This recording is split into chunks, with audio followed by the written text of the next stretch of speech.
Classification of elements and periodicity in properties എന്നുള്ള ചാപ്റ്ററിൽ ഏറ്റവും ഇമ്പോർട്ടൻ്റ് ആയിട്ടുള്ള പോയിൻറ്റ്സ് ആണ്. ഇത് ബ്രീഫ് നോട്ട്സിൽ മുഴുവൻ ഇൻക്ലൂഡ് ചെയ്തിട്ടില്ല. അപ്പോൾ നിങ്ങൾ ഡീറ്റെയിൽ ആയിട്ടുള്ള നോട്ട്സ് മുന്നേ തന്ന നോട്ട്സ് പഠിക്കേണ്ടതാണ് കേട്ടോ.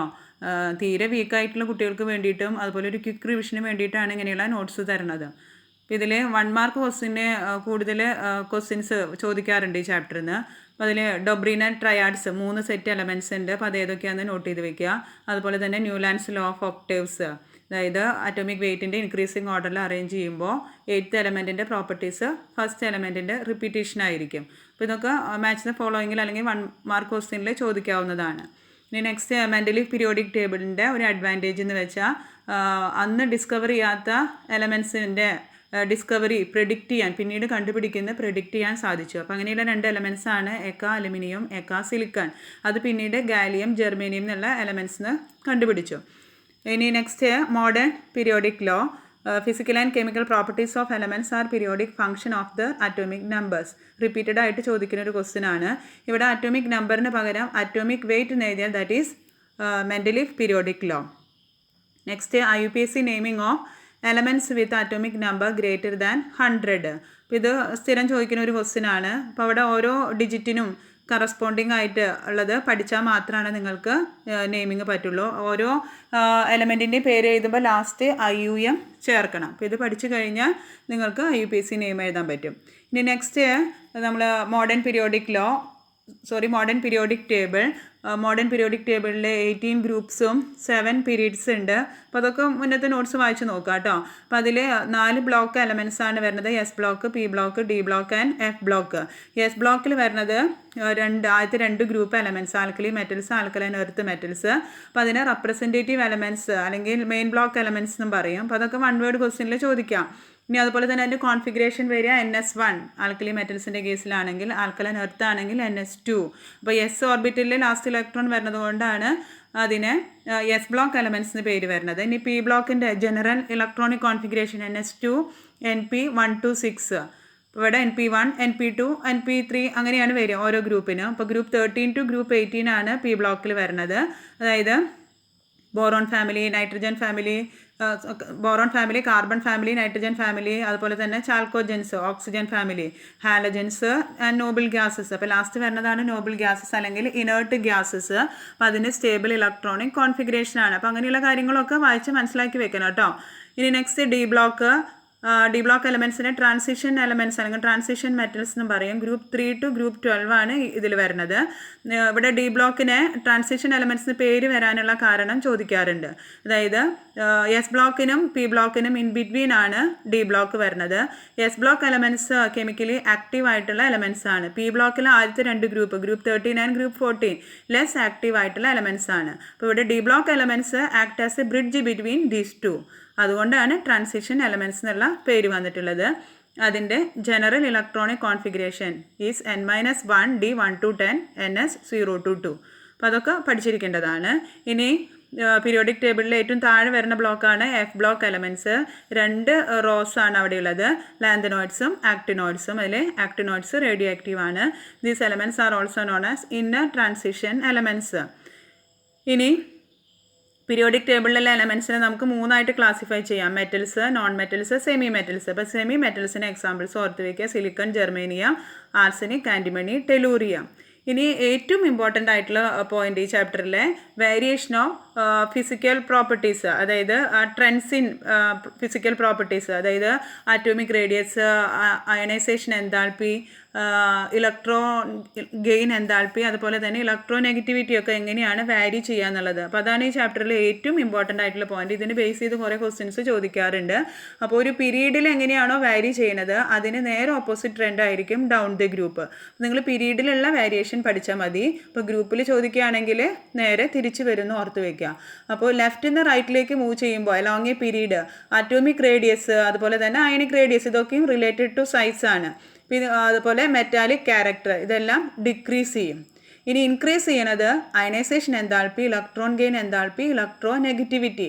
ഈ ഫാക്ടേഴ്സൊക്കെ ലെഫ്റ്റ് നിന്ന് റൈറ്റിലേക്ക് മൂവ് ചെയ്യുമ്പോൾ ഇൻക്രീസ് ചെയ്യുന്നു. അപ്പോൾ അങ്ങനെയാണെങ്കിൽ ഡൗൺ ദ ഗ്രൂപ്പ് ഇതൊക്കെ ഡിക്രീസ് ചെയ്യും. അതായത് പീരീഡിലുള്ള വേരിയേഷന് നേരെ ഓപ്പോസിറ്റ് ട്രെൻഡ് ആയിരിക്കും ഡൗൺ ദി ഗ്രൂപ്പ്. അപ്പോൾ ഇതാണ് ഏറ്റവും ഇമ്പോർട്ടൻ്റ് ആയിട്ടുള്ളത് കേട്ടോ. അപ്പോൾ ഇതിനെ ബേസ് ചെയ്ത് ഒരുപാട് ക്വസ്റ്റ്യൻസ് ചോദിക്കുന്നതാണ്.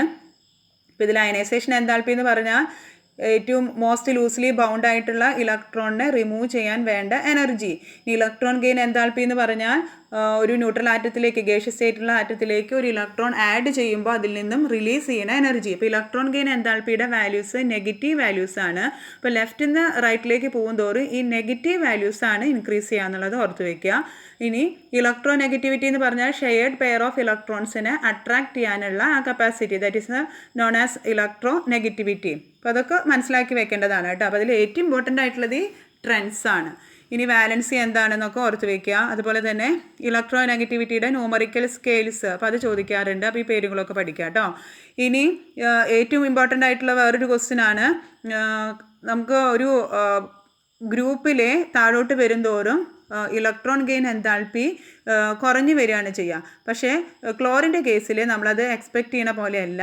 ഫ്ലൂറിനേക്കാളും ക്ലോറിനെ ഇലക്ട്രോൺ ഗെയിൻ എൻതാൽപ്പി വാല്യൂ കൂടുതലാണ്, മോർ നെഗറ്റീവാണ്. അപ്പോൾ അതിന് റീസൺ എന്താണെന്ന് ചോദിക്കാറുണ്ട്.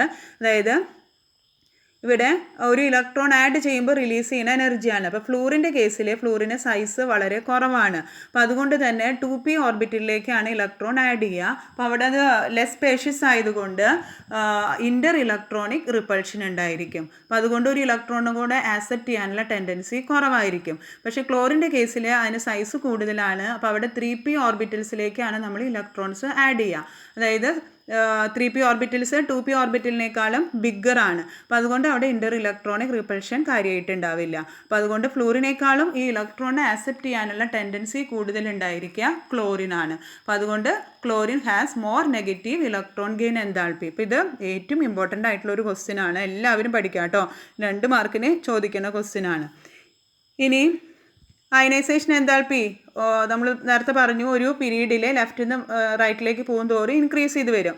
അപ്പോൾ ഏറ്റവും ലാസ്റ്റ് വരുന്നതാണ് നോബിൾ ഗ്യാസസ്. അതിനാണ് ഏറ്റവും ഹൈ വാല്യൂ വരിക. അപ്പോൾ അതിന് റീസൺ ഉണ്ട്, സ്റ്റേബിൾ കോൺഫിഗറേഷനാണ്. അപ്പോൾ ഓൾറെഡി സ്റ്റേബിൾ കോൺഫിഗറേഷൻ ഉള്ളത് കൊണ്ട് അതിൽ നിന്ന് ഒരു ഇലക്ട്രോണിനെ റിമൂവ് ചെയ്യാൻ വളരെ ബുദ്ധിമുട്ടായിരിക്കും. അപ്പോൾ അതുകൊണ്ട് ഹയസ്റ്റ് അയനൈസേഷൻ എൻതാൽപ്പി ഒരു പീരീഡിൽ ഉണ്ടായിരിക്കുക നോബിൾ ഗ്യാസസിനാണ്. ഇനി അതുപോലെ തന്നെ എക്സാക്ട്ലി ഹാഫ് ഫിൽഡ് അല്ലെങ്കിൽ കംപ്ലീറ്റ്ലി ഫിൽഡ് ഇലക്ട്രോണിക് കോൺഫിഗറേഷനുള്ള ആറ്റത്തിന് സ്റ്റെബിലിറ്റി കൂടുതലാണ്. അപ്പോൾ അങ്ങനെയുള്ള കേസിൽ നമ്മൾ എക്സ്പെക്റ്റ് ചെയ്യുന്നതിനേക്കാളും അയനൈസേഷൻ എൻതാൽപ്പി കൂടുതലായിരിക്കും. അതായത് കൂടുതൽ എനർജി അപ്ലൈ ചെയ്താൽ മാത്രമാണ് ഒരു ഇലക്ട്രോണിനെ റിമൂവ് ചെയ്യാൻ പറ്റുള്ളൂ. ഇനി ഇത് first ionisation enthalpy, second ionisation enthalpy, third ionisation enthalpy. ഇപ്പോൾ ഇതിൻ്റെ IE1 എന്നുള്ളത് IE2നേക്കാളും കുറവായിരിക്കും. അതായത് ഇങ്ങോട്ട് പോകുന്തോറും വാല്യൂ കൂടി വരുന്നു. IE1 എന്ന് പറയുമ്പോൾ ഔട്ടർ മോസ്റ്റ് ഷെല്ലിലുള്ള ഫസ്റ്റ് ഇലക്ട്രോണിനെ റിമൂവ് ചെയ്യാൻ വേണ്ട എനർജിയാണ്. ഇനി IE2 എന്ന് പറയുമ്പോൾ ഇപ്പോൾ ഒരു ഇലക്ട്രോണിനെ ഓൾറെഡി റിമൂവ് ചെയ്ത് കഴിഞ്ഞാൽ അത് പോസിറ്റീവ് അയണായിട്ട് മാറും.